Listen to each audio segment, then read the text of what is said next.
Okay, I did a general update from the outside of the car, kind of eye level, but now I'm going to do one from underneath. I did an earlier video from underneath when not as much was done, but here's a look at the rear end, independent rear suspension. That's what this option is. You can also option in, of course, a straight axle, which most people don't recommend, but hey, you know, it's your car, build it the way you want. It does add some costs to go with the IRS, so it would be more cost effective to go with the regular straight axle. Now, here's your tiny little drive shaft, very short. Pretty easy to get to. A nice beefy frame under here.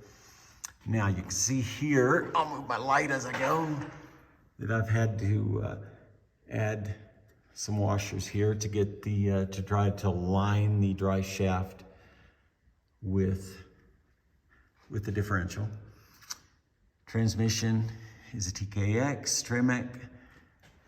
And here's a look at the underneath. There's your shifter. And here are the fuel lines. And going back this way, I'm gonna get my light, trying to follow us with the light here.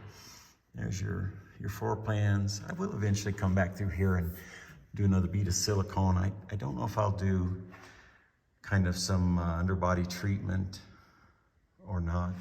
Don't plan on driving it in bad weather, but you never know.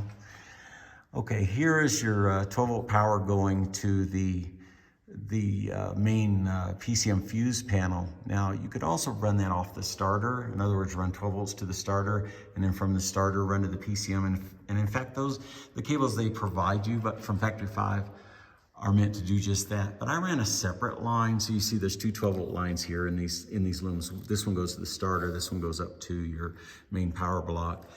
I ran them separate. I just like the idea of them having their own feed. Probably nothing wrong with doing it the other way, but nice thing about building your own car is you do exactly what you want. Okay, this is your ground strap. That's also provided by Factory 5. Goes from the, if you get the complete kit, of course, goes from the engine to the motor mount there. Air conditioner compressor. Looking at the clearance, you can see the pan.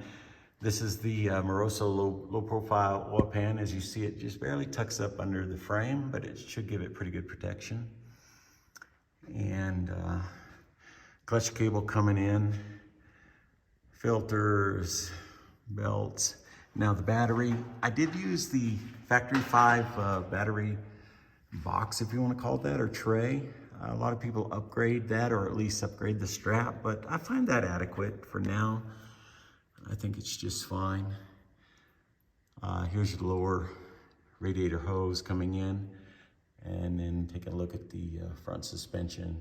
I have not aligned the car yet, so that'll need to be done. But you know, I want to get the body on and have it fully weighted as it's going to be before I do an alignment. Power steering lines coming in there in the front.